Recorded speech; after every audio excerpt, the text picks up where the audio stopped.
What's up, guys? It's Matt from RC Overload, for some of you that don't know. Today I got some updating for you guys on the Axial SCX-10. I just wanted to apologize real quick here. I know it seems like I kind of jumped from one car to the next on the updates, and you know, with doing things or whatnot. But I just wanted to apologize on that. I am going to take a break on the Traxxas Revo. It's just kind of taking up a little too much of my money right now, and I really want to just focus in on the Axle and get that one, you know, all done and put together. So the Revo's going to be on hold for a little while, especially since I don't know how I really want to go about doing that. I'm not sure if I just want to replace parts and just get it out and running, or if I want to do upgrades at the same time. So it's kind of confusing right now, so I'm just going to put it off to the side and maybe give it a few months, save up some money, and take it from there.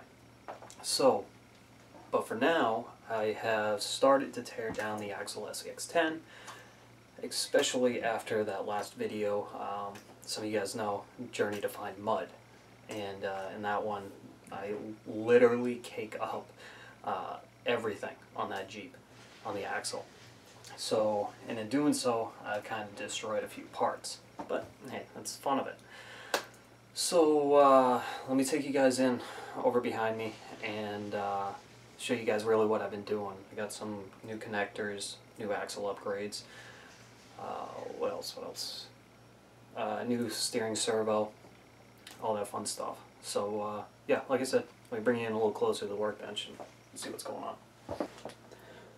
Alright guys, so start off here, showing you a few things that I've been doing over the past week. The first thing I did was I ordered up a new steering servo, which right here, Savox waterproof steering servo. It does produce about 208 ounces of torque, I believe, so it'll be a nice improvement over the factory one. Especially since the factory one after the last run, I think, started to kind of crap out on me. I think a few of the teeth were starting to strip out. So I got this partially mounted because I wanted to test it to make sure everything was working nicely with it. If you guys are kind of curious, here is the part number. A little closer. Okay. Real quick, that servo horn came with it when I ordered it. Got the whole thing on eBay for about 40 bucks, which was a nice deal. So there's other people selling this steering servo for about 45 without the horn. So kind of got a nice score on that. I switched around the springs inside of the Hot Racing internal spring shocks that I got here. I was running a medium grade in these, as well as I was running a heavy duty grade in the rear, but I started noticing that the whole ride height had lowered itself since the day I put them all in. So what I did was take the slightly worn out heavy duty grade springs out of here and swap them over to the front half of the truck, only because there isn't much weight in the front half. There's no need to have a heavy duty set of springs, but because they had worn out, I figured it'd be perfect. Raise the truck back up and still have a nice soft suspension. Then I took my extra set of heavy-duty springs that I hadn't used yet, and I put them inside of here to replace it, just to be able to support the weight of this Traxxas 500 milliamp battery that I'm running. So that was another update I did earlier on this week. As far as axle upgrades that I'm going to be doing, I'm going to be replacing the rear lockouts on the rear axle, which I have here. I'll be doing this in another video. Okay, this is going to allow allow two things. One, lower ground clearance, better ground clearance. Excuse me, when going over obstacles, because they bevel it. As you guys can see a little bit, they bevel the inside of it, give you a little more space from the ground. And it's also going to strengthen the axle, as well as give you a better track when going over obstacles from having that stiffer ends. So that's the rear upgrade that I'm going to be doing in another video. As far as the front, I'm going to be replacing the knuckles as well as the C-hubs in it. I do have the knuckles here. I am waiting on the C-hubs to show up. There you go. Complete aluminum knuckles. There's a part number. So these will be going in another video. I don't know if I just said it, but I am replacing the bearings in both of these, as well as the transmission. The bearings are kind of seized up from the last run that I did through the mud. So I figured it'd be a good time to go through it and replace it, considering I am going to waterproof the axles by using a little marine grease on the axle shafts and the differentials. So, yeah, that's kind of it for the axles. I did want to mention real quick here, CodesEmpire did mention about a set of bearings to use in these. I'll try to find what the name of it was, and I'll post it in the description down below. But unfortunately, I'm not going to be using them on this, just because the night before he had mentioned it to me, I had ordered up the Acer Racing bearings. But I will look into them, and I probably will use them in future builds, or if I need to replace these bearings again in this truck. So thank you, CodesEmpire, for that. I will definitely look into those. So yeah, that's pretty much it for the axles. Okay, so here's the few things I've done to the electronics now. Real quick, I did want to mention bunznmepockets. He is a follower of mine on Google+. He had mentioned to me, because I had asked the question, why am I having such a hard time getting connections to solder properly?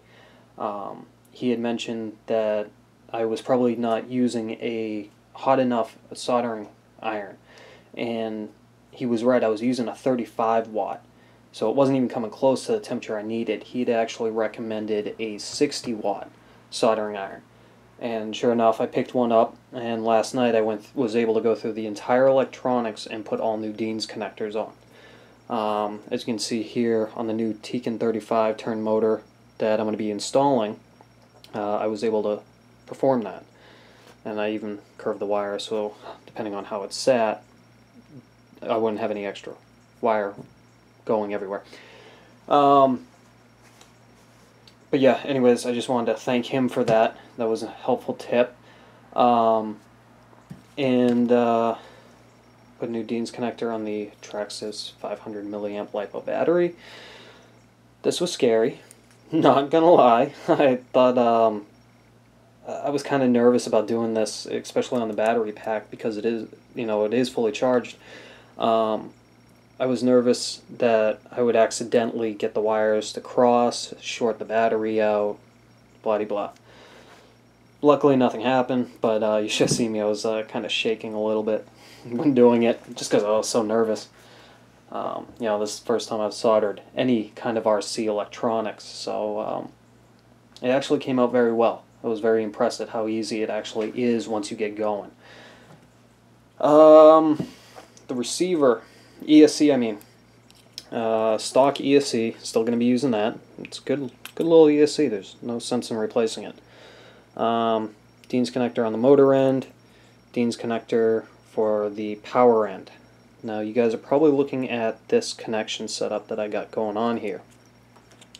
I accidentally cut the wires a little too short. So I had to splice in a new set of wires, blah blah. Don't mind this. It's just the best work I could do at the moment. But it is soldered up and it is working perfectly fine. So, oh, real quick, the ESC, I changed where its location was. It was, on these, they come from the factory right along the side of the receiver box, okay, facing the motor. I decided to actually take it and put it on top of the receiver box. One, to get it out of the way of the water and mud that might get splashed up there, and two, with having the fins sitting on top, air is a lot will pass through these heat fins. Excuse me. Air will pass through these heat fins a lot better. So yeah, that's kind of a cool little thing. I'll show you guys here what it kind of looks like sitting on top. There you go.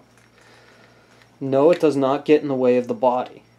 The body, there's still a good enough room in between it. So I don't have to worry about that.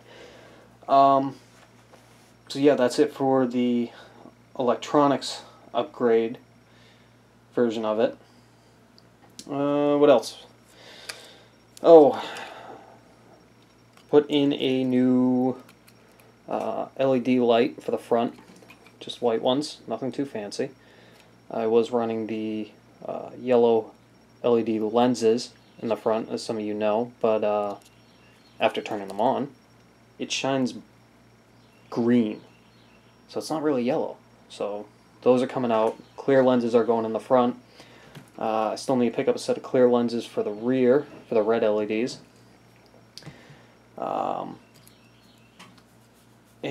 Oh yeah, I just did this today. If you guys can see, drilled 3 small holes inside of the receiver box. And the reason for that is actually, last night I was watching an old video from DJ. Oh, sorry. I was watching an old video from DJ Medic from one of his builds he was doing, and he had actually drilled a couple holes in his receiver box, and what it'll allow it to do is if water does enter inside of it, it can drain out. Granted, yes, it's allowing water in, but I'd rather have the water be able to drain out than get trapped in there. The receiver and the simple LED kit from Axial that I am running will be inside of a rubber balloon, so it'll give it some more protection. But I just always, to be safe, because these aren't plasti dipped, they aren't waterproofed or anything like that, just a little extra protection, I figured, what's the harm of drilling a couple holes. The transmission, which, let me pop out of this bag here.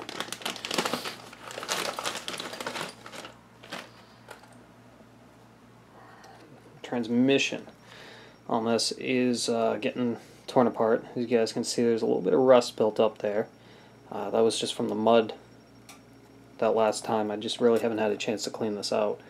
But the bearings are all getting replaced inside of it, as well as I am putting these inside. Steel metal gears from Axial. So we're going to be upgrading the transmission a little bit. And then we're going to be putting in the Tekin 35 turn motor into it as well. So I just want to show you guys this real quick. This is the rear axle shaft. Let me come over here. This is the rear axle shaft that I popped out just so I could get a better idea. Okay, see the dirt that's caked up on there? I'm trying to come up with a better way, maybe use a washer or something to help kind of protect the new bearings that I'm putting in, but this one I can't even get to rotate at all. It's completely solid. So yeah, future updates with this, probably going to be putting an RC 4-wheel drive JK front bumper with a winch on here, RC 4-wheel drive tough armor rear bumper that looks pretty much exactly the same as this. If you guys have seen it, you know what I'm talking about. And then the last part about it, after doing some tire upgrades, I'm going to be putting in a custom LED lighting setup into this, so that there's lights on the headlights. You know what? Let me grab the body.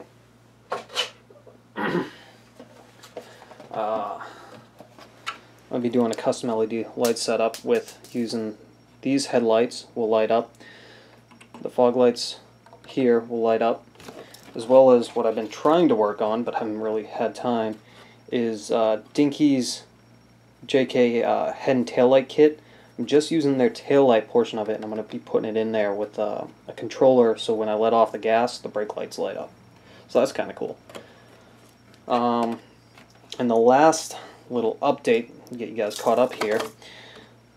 Some of you know I did a video on how to build a simulated fire stick antenna. Except I had it super glued to the back here. and it didn't work. Artinic or Articat, however you pronounce it, on Google Plus, he's a follower of mine. He recommended that I try to find some kind of mounting source, because it's just going to pop off. And you know what? I hate you for it, because the next day I went out and I flipped it over, and sure enough it broke right off the body, when before I flipped it millions of times and it never did. So I came up with this mount here using the steering servo mount. It's for a smaller steering servo, I believe, and actually just bolted it through the body here.